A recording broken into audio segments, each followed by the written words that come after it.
El mundo que alguna vez conocí se había convertido en una sombra distópica. Sus cielos ahogados por una neblina gris implacable. Me encontraba en la azotea del complejo de ingeniería central, mi mirada fija en el horizonte donde el firmamento, alguna vez azul, ahora yacía oculto tras un espeso smog tóxico. El aire, cargado de contaminantes, arrastraba un perpetuo olor a metal quemado. Soy Daniel Hidalgo, un ingeniero experimentado en un mundo que agoniza. Mi vida, como la de todos los demás, giraba en torno a la colosal estructura conocida como el motor celeste, este gigantesco purificador de aire, erguido como un solitario centinela en el yermo. Era la última esperanza de la humanidad contra el declive implacable de la atmósfera terrestre. Pero hoy era diferente. Hoy, el motor celeste había fallado. Mi comunicador vibró, sacándome de mis pensamientos. La pantalla parpadeó, mostrando un mensaje urgente del Consejo Global Ambiental. Mi corazón se hundió al leer las palabras: fallo en el motor celeste. Se requiere respuesta inmediata. Descendí las escaleras hacia la sala de reuniones. El lugar estaba en actividad. Pantallas cubrían las paredes, mostrando datos, mapas y transmisiones en vivo del motor celeste. Me uní al equipo de ingenieros y científicos, reunidos apresuradamente, cada uno un experto en su campo. Éramos una mezcla ecléctica, algunos jóvenes e idealistas, otros como yo, marcados por años de luchar una batalla perdida contra la decadencia de nuestro planeta. Nuestra misión era clara, pero desalentadora: adentrarnos en los yermos hostiles y contaminados para llegar y reparar el motor celeste. El viaje sería arduo, con drones rebeldes sobrantes de conflictos olvidados, peligros ambientales contra los que ningún traje o máscara podía proteger por completo, y la oscura realidad de que no todos compartían nuestro fervor por la resurrección del motor celeste. Al terminar la reunión, miré a mi equipo. Éramos los últimos custodios de un mundo moribundo, embarcándonos en un viaje que apenas albergaba la promesa de un futuro. Con nuestro equipo asegurado, entramos al vehículo blindado que nos llevaría al yermo. Las puertas se sellaron con un silbido, encapsulándonos en una burbuja de seguridad fugaz. Mientras partíamos, eché un último vistazo al cielo cubierto de smog, dejando escapar una plegaria silenciosa. El rugido del vehículo era constante bajo nosotros, un zumbido que se mezclaba con el paisaje hostil e implacable que se extendía sin fin afuera. Dentro, el ambiente era tenso, cada uno perdido en sus pensamientos sobre lo que nos esperaba. Mi equipo estaba compuesto por los mejores en sus campos. Estaba la doctora Elena Ríos, una brillante científica ambiental, cuyo conocimiento de los fenómenos atmosféricos no tenía igual. A su lado estaba Marcos Vega, un joven ingeniero mecánico prodigiosamente talentoso, cuyos ojos reflejaban ansiedad y emoción.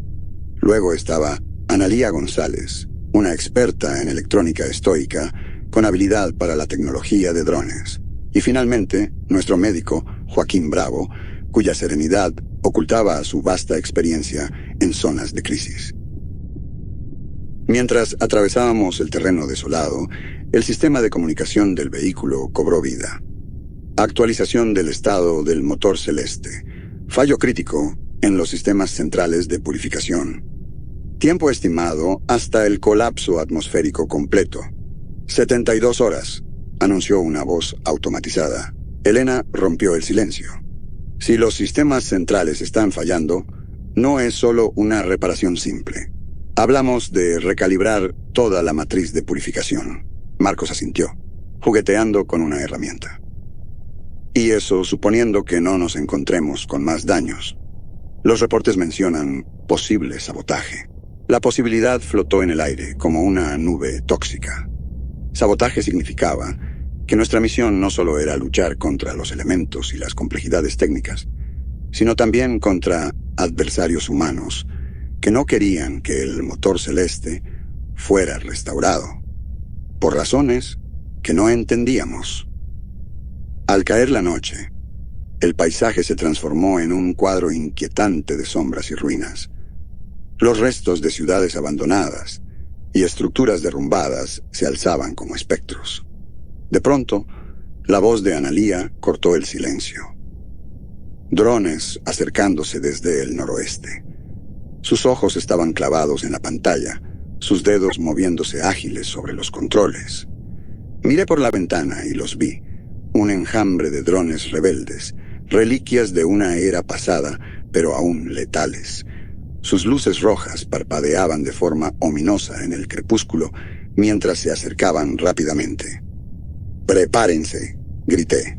«Marcos, Elena, ocupen los sistemas de defensa. Analía, intenta bloquear sus señales. Joaquín, quédate listo por si hay heridos». El equipo entró en acción. Marcos y Elena operaron las torretas montadas en el vehículo, disparando contra los drones que se aproximaban. El sonido de los disparos y las explosiones llenó el aire, una sinfonía caótica de supervivencia. Los dedos de Analía bailaron sobre su consola, enviando frecuencias de interferencia. Uno a uno, los drones comenzaron a fallar, sus sistemas alterados. Pero eran demasiados y seguían avanzando sin piedad. Un dron se estrelló contra el costado del vehículo, sacudiéndonos violentamente. Agarré el volante con fuerza, luchando por mantener el control mientras más drones descendían sobre nosotros. «¡Uno menos!», exclamó Elena cuando otro dron estalló en una bola de fuego. «Tenemos que salir de su alcance», gritó Marcos mientras recargaba su torreta. Llevé el vehículo al límite, esquivando escombros y estructuras caídas. Los drones nos perseguían, pero nuestros esfuerzos combinados empezaban a reducir su número. Después de lo que pareció una eternidad, el último drone se desplomó en picada, estrellándose contra el yermo. Estábamos a salvo, por ahora. Agotados y conmocionados, nos tomamos un momento para recuperar el aliento. El ataque había sido un recordatorio brutal de los peligros que nos esperaban, pero también había demostrado la fortaleza de nuestro equipo. Cada miembro había probado su valía ante la adversidad. «Tenemos que seguir avanzando», dije, clavando la mirada en el camino que teníamos por delante. «El motor celeste no esperará, y nuestro planeta tampoco». El yermo se extendía ante nosotros, una extensión yerma de desolación. El sol, un disco pálido en el cielo contaminado, arrojaba una luz enfermiza sobre la tierra devastada. Nuestro vehículo avanzaba entre las ruinas de lo que alguna vez fue un mundo próspero, su casco blindado marcado por el ataque de los drones, pero aún resistente. Mantuve los ojos fijos en el camino, esquivando estructuras en ruinas y metal retorcido. El aire exterior era una mezcla tóxica de químicos y partículas. Incluso dentro del vehículo sellado, persistía un leve olor acre. Elena revisaba los datos ambientales. «Los niveles de radiación están aumentando en este sector. No deberíamos quedarnos aquí mucho tiempo», advirtió. Marcos asintió, vigilando los sistemas del vehículo. «El blindaje antirradiación del casco aguanta, pero no lo pongamos a prueba». Analía permanecía callada, su mirada perdida. El ataque de los drones había dejado su marca en todos, pero para ella, el encuentro parecía personal. Como nuestra experta en drones, entendía esa tecnología a un nivel profundo, un conocimiento nacido de un pasado envuelto en misterio. Joaquín revisaba los suministros médicos. «Tenemos suficiente para heridas menores, pero esperemos no encontrarnos con algo más grave». A medida que nos adentrábamos en el yermo, los vestigios de la otrora gran civilización humana se hacían más evidentes. Edificios derrumbados, Vehículos abandonados y reliquias de una era perdida salpicaban el paisaje. Era un cementerio de las ambiciones de la humanidad. De repente, el vehículo se sacudió, desequilibrándonos. Forcejeé por recuperar el control hasta que nos detuvimos. ¿Qué pasó?, pregunté, escaneando los alrededores en busca de amenazas. Es el terreno, informó Marcos, revisando las cámaras externas. Un sumidero. Tendremos que desviarnos. Consulté el mapa, trazando una nueva ruta. El desvío nos llevó por lo que alguna vez fue una zona residencial. Las casas, ahora cascarones vacíos, se alzaban como testigos mudos de las vidas que alguna vez albergaron. Mientras avanzábamos por las ruinas, una señal sonó en el sistema de comunicaciones. Analía reaccionó de inmediato, analizando la fuente. Es una señal de auxilio, débil, pero cerca. Intercambiamos miradas. Encontrar a otros en el yermo era raro, y no siempre seguro. Pero la posibilidad de supervivientes nos obligó a investigar.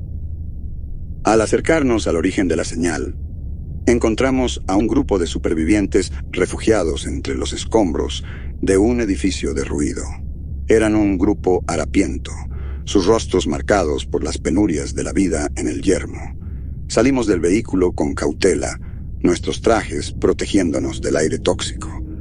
Los supervivientes nos miraron con desconfianza, pero la desesperación superó su recelo. Un hombre mayor, con el rostro curtido, dio un paso al frente. Por favor, necesitamos ayuda. Nuestro refugio fue destruido por una tormenta.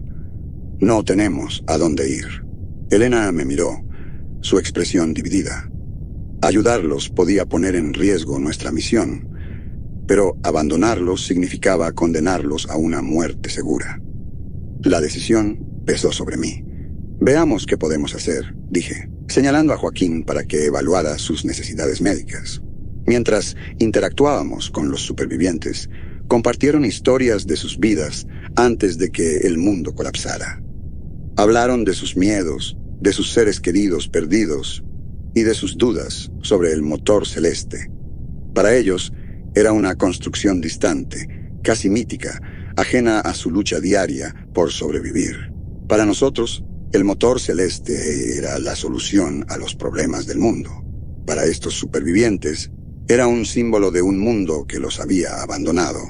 Continuamos nuestro viaje hacia el motor celeste, con el destino de esos supervivientes y de incontables otros descansando sobre nuestro éxito. El yermo se extendía como un panorama interminable de desolación. Nuestra travesía hacia el motor celeste era una carrera contra el tiempo, cada momento precioso, cada decisión crítica. Pero entre nosotros, una tormenta se gestaba, una que amenazaba con dividirnos desde adentro. Llevábamos horas en camino. El silencio, dentro del vehículo solo interrumpido por el ocasional zumbido del motor y el crepitar del sistema de comunicaciones. Marcos manipulaba una pieza de equipo. Elena revisaba datos atmosféricos con expresión grave. Analía permanecía ensimismada, mirando frecuentemente la consola de drones. Y Joaquín reabastecía los suministros médicos con movimientos metódicos. Fue durante una de las revisiones rutinarias cuando apareció la primera señal de problemas. La voz de Analía sonó tensa al llamarme hacia su consola. «Daniel, mira esto. Hay una discrepancia en los registros de comunicación».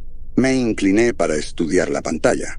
El registro mostraba una serie de transmisiones no autorizadas enviadas desde nuestro vehículo. Alguien en el equipo estaba comunicándose con un tercero. La atmósfera dentro del vehículo cambió de inmediato, la sospecha y la duda espesándose como niebla tóxica. Miré a cada miembro del equipo buscando algún indicio de engaño. «Tenemos un traidor entre nosotros», anuncié, manteniendo la voz firme pese al torbellino interno. Las acusaciones y negaciones estallaron. Marcos señaló a Analía, citando su experiencia con drones como posible vínculo con los atacantes que habíamos enfrentado. Analía, a su vez, sugirió que las manipulaciones de Marcos podrían encubrir su traición, Elena y Joaquín protestaron su inocencia, su confusión reflejando la mía. El equipo se fracturaba, la confianza cediendo ante la paranoia. Sabía que debía actuar rápido. Vamos a asegurar el sistema de comunicaciones y hacer un diagnóstico completo. Nadie usará ningún equipo sin autorización. Mientras Analía y yo examinábamos el sistema, la evidencia se hizo innegable. Las transmisiones provenían de la consola de Marcos. Al enfrentarlo con las pruebas, su fachada se derrumbó. No tuve opción, confesó, su voz apenas un susurro. Tienen a mi familia. Dijeron que si no les ayudaba, nunca los volvería a ver. Marcos, nuestro joven y brillante ingeniero, había sido obligado a traicionarnos por las mismas fuerzas contra las que luchábamos. El dilema era desgarrador, sus acciones nos habían puesto en peligro, pero sus motivos nacían de la desesperación y el miedo. Tras un acalorado debate, decidimos revocar su acceso a sistemas críticos, pero mantenerlo en el equipo. Necesitábamos sus habilidades para completar la misión, y no podía abandonarlo en el yermo. Point. El cielo comenzó a oscurecer de manera ominosa mientras avanzábamos. La voz de Elena rompió el silencio incómodo. Nos acercamos a una tormenta tóxica. Son comunes en esta región, pero impredecibles. Necesitamos refugio. El paisaje a nuestro alrededor era yermo, ofreciendo poco cobijo. La tormenta se acercaba con rapidez, una masa giratoria de nubes venenosas y vientos aulladores. Empujé el vehículo al límite, buscando desesperadamente cualquier tipo de cobertura. Joaquín habló con calma por el comunicador. Aseguren sus trajes, verifiquen sellos y suministros de oxígeno. No sabemos cuánto durará esto. La tormenta nos envolvió con furia, sacudiendo violentamente el vehículo con ráfagas tóxicas. La visibilidad se redujo casi a cero, el exterior convertido en un borrón gris de caos. Luché por mantener el control, dependiendo del radar para navegar en la ceguera. Adentro, la tensión era palpable, cada uno resistiendo en silencio la ira de la tormenta. Analía monitoreaba los sistemas de drones, asegurándose de que ninguno estuviera operativo en el temporal. Elena vigilaba los sensores ambientales, dando actualizaciones sobre la intensidad de la tormenta. Marcos, aislado pero indispensable, trabajaba en mantener los sistemas del vehículo, sus movimientos deliberados. Horas pasaron, cada minuto extendiéndose en una eternidad de incertidumbre. El casco del vehículo crujía bajo la presión. Luego, tan abruptamente como había comenzado, la tormenta amainó. Los vientos cesaron y las nubes tóxicas se dispersaron, revelando un paisaje transformado. Salimos del vehículo para evaluar daños. El aire seguía pesado, pero nuestros trajes nos protegían. El vehículo tenía algunos desperfectos, pero seguía operativo. Trabajamos juntos para repararlos, nuestros movimientos sincronizados. Marcos, en particular, parecía hallar una nueva determinación. Sus acciones nos habían puesto en peligro, pero sus habilidades también nos habían salvado. El vehículo avanzaba con dificultad a través del paisaje transformado por la tormenta. Cada golpe contra los escombros dispersos resonaba en nuestros huesos, recordándonos la fragilidad de nuestra misión. Analía no apartaba la vista de sus monitores, sus dedos danzando sobre los controles, como si intentaran descifrar los secretos del yermo. Hay una estructura a 3 kilómetros al noreste, anunció de pronto. Podía darnos refugio mientras recalibramos los sistemas. Marcos, sudoroso y con los nudillos blancos por agarrar con fuerza su asiento, asintió con la cabeza. El motor está al límite. Necesitamos detenernos antes de que algo colapse. Elena estudió los datos ambientales proyectados en su pantalla holográfica. Los niveles de toxicidad están bajando, pero hay otra tormenta formándose en el horizonte. Tenemos una ventana de 4 horas, tal vez 5. Joaquín revisó su equipo médico por tercera vez en la última hora, sus movimientos precisos y económicos. Si vamos a hacer esto, hagámoslo rápido. No quiero estar fuera cuando llegue la próxima tormenta. El edificio que Analía había detectado resultó ser una estación de investigación abandonada, su estructura metálica retorcida por años de exposición a los elementos. Las paredes estaban marcadas por las cicatrices de innumerables tormentas de ácido, y el techo se había derrumbado parcialmente en el ala oeste. Aún así, era mejor que nada. Mientras Marcos y Analía trabajaban en estabilizar los sistemas del vehículo, Elena y yo inspeccionamos el perímetro. El viento aullaba entre los esqueletos de lo que alguna vez fueron torres de comunicación, llevando consigo el olor acre de químicos y metal oxidado. «No deberíamos quedarnos mucho tiempo», murmuró Elena, ajustando los filtros de su máscara.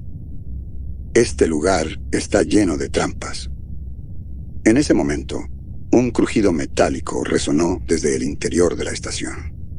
Todos nos tensamos, nuestras manos volando instintivamente a las armas. Analía, que había estado monitoreando los sensores, frunció el ceño.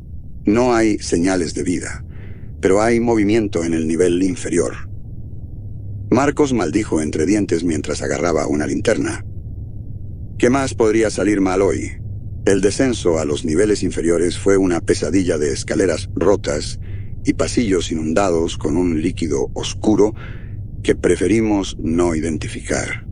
La luz de nuestras linternas creaba sombras danzantes que jugaban con nuestros nervios ya de por sí tensos.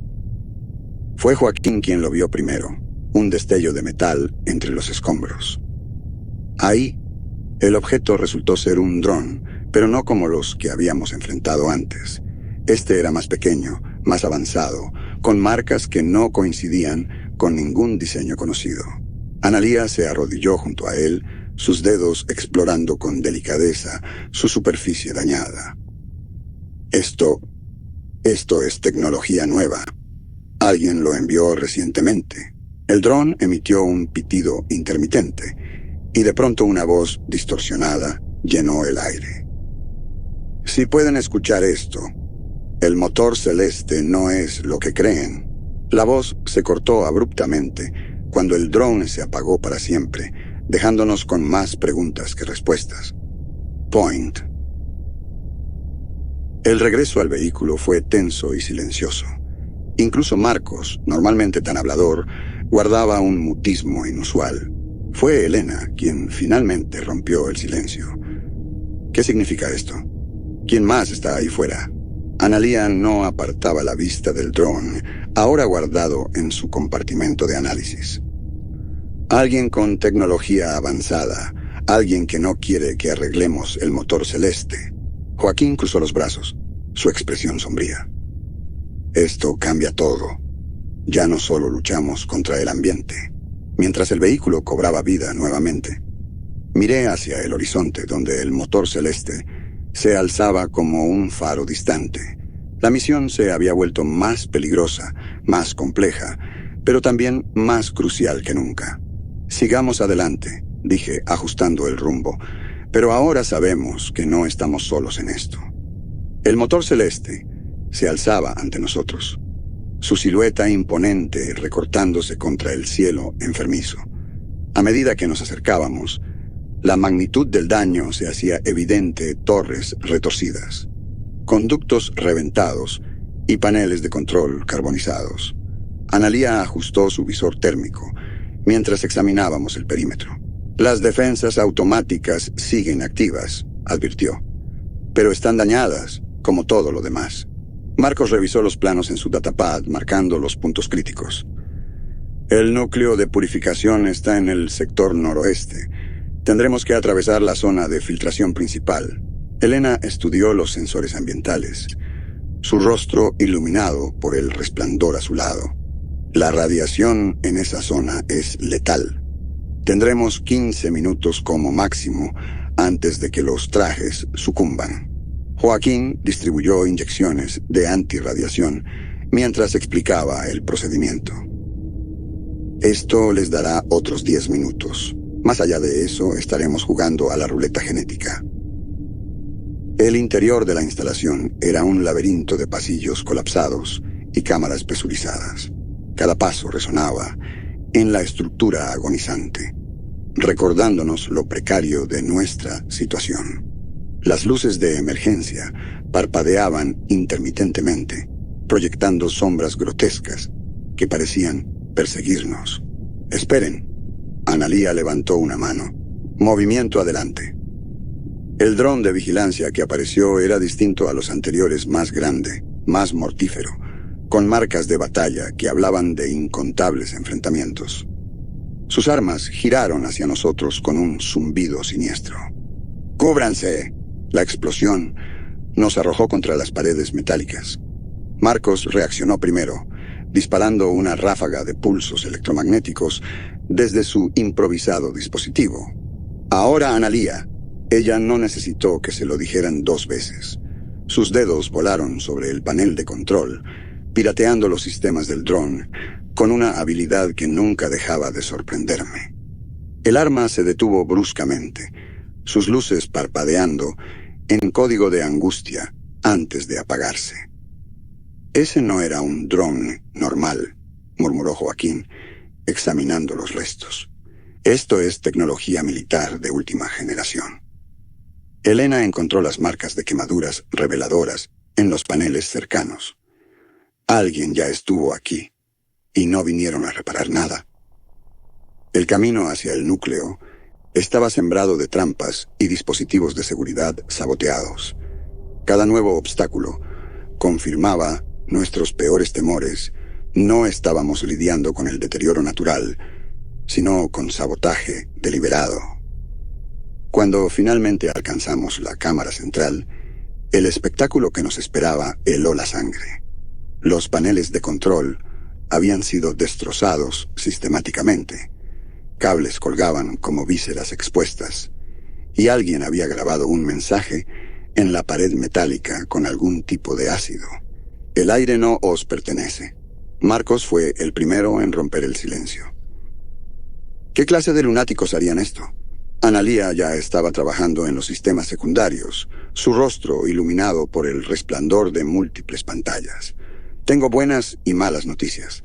Las malas, el daño es extenso. Las buenas, los sistemas de respaldo aún responden». Elena se unió a ella, trazando rutas de energía alternativas.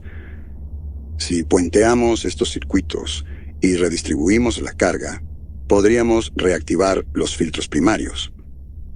Joaquín estableció un perímetro mientras trabajábamos, sus sentidos alerta a cualquier amenaza. Las horas pasaron en un torbellino de actividad frenética, soldando conexiones, reprogramando secuencias, desviando energía de sistemas no esenciales. «Prepárense para el arranque inicial», grité cuando finalmente estuvimos listos. El motor celeste cobró vida con un gemido metálico que resonó en toda la estructura. Las luces parpadearon antes de estabilizarse, y el zumbido familiar de los filtros nos dio la primera pizca de esperanza en días. Pero nuestra victoria fue efímera. Las alarmas comenzaron a sonar apenas minutos después, y el piso tembló bajo nuestros pies. Analía maldijo al leer las advertencias en su pantalla. «Estabilidad crítica en los reactores secundarios. Tenemos que evacuar». Corrimos hacia la salida mientras la instalación se desmoronaba a nuestro alrededor. La última imagen que vi antes de salir fue la del motor celeste funcionando de nuevo, sus torres emitiendo columnas de aire purificado hacia el cielo envenenado. Point.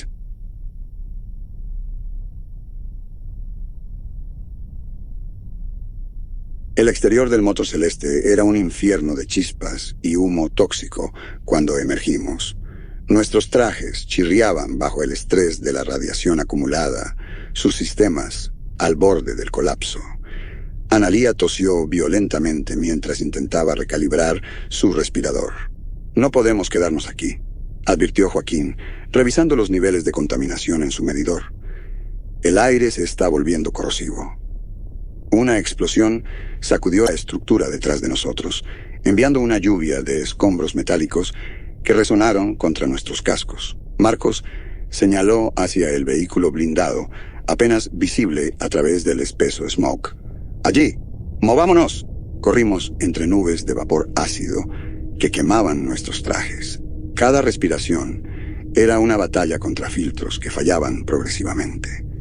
Cuando finalmente alcanzamos el vehículo, Elena se desplomó contra la puerta, sus manos temblorosas intentando abrirla.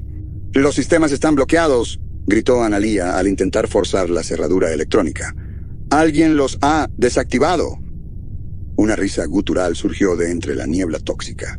Figuras encapuchadas emergieron, sus trajes improvisados, marcados con el mismo símbolo que habíamos visto en la cámara del reactor. El líder levantó un arma oxidada pero funcional. «El motor celeste debe caer», rugió. «La purificación es una mentira».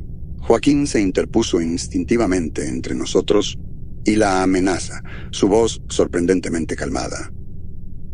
«Están condenando al mundo entero». «¿Por qué?». La respuesta vino en forma de bala que rebotó en el casco de Joaquín. El caos estalló. Analía activó un dispositivo de interferencia que dejó ciegos a los drones de vigilancia, mientras Marcos y yo respondimos al fuego. Elena aprovechó la distracción para piratear los sistemas del vehículo. «¡Entren!», gritó cuando las puertas finalmente cedieron. El interior del vehículo olía a quemado y miedo. Mientras acelerábamos alejándonos de la zona, el motor celeste seguía funcionando a nuestras espaldas, su silueta titánica luchando contra el cielo moribundo. Analía monitoreaba los sensores con expresión sombría. «Los niveles de toxicidad están bajando, pero demasiado lento. No será suficiente». Marcos golpeó el panel de control con frustración. «Después de todo esto, ¿va a fallar de todos modos?». Elena estudió los datos, sus ojos reflejando cálculos rápidos. «Hay otra posibilidad. Si redirigimos la energía de los sectores residenciales abandonados hacia los amplificadores principales, podríamos quemar el sistema en cuestión de horas». Terminé su pensamiento, viendo el mismo terrible cálculo en sus ojos. Joaquín limpiaba metódicamente su equipo médico mientras hablaba. «Sería una solución temporal. Compraríamos unos meses, tal vez un año antes de que el colapso sea inevitable». El peso de la decisión se cernía sobre nosotros. El vehículo avanzaba a través del yermo, cada kilómetro alejándonos de una victoria que saboreaba a derrota. Las luces del complejo central aparecieron en el horizonte, tenues, como estrellas ahogadas en smog. «Lo haremos», dije finalmente. «Cada día extra es una oportunidad para encontrar una solución mejor». Analía ya estaba transmitiendo las órdenes a los técnicos en la base. Marcos preparaba los protocolos de emergencia. Elena y Joaquín intercambiaron una mirada de resignación profesional. El motor celeste tosería vida por un tiempo más, comprando minutos preciosos para un mundo que quizás ya no merecía ser salvado. Y nosotros, los guardianes de este frágil respiro, seguiríamos adelante, porque no conocíamos otra forma de existir.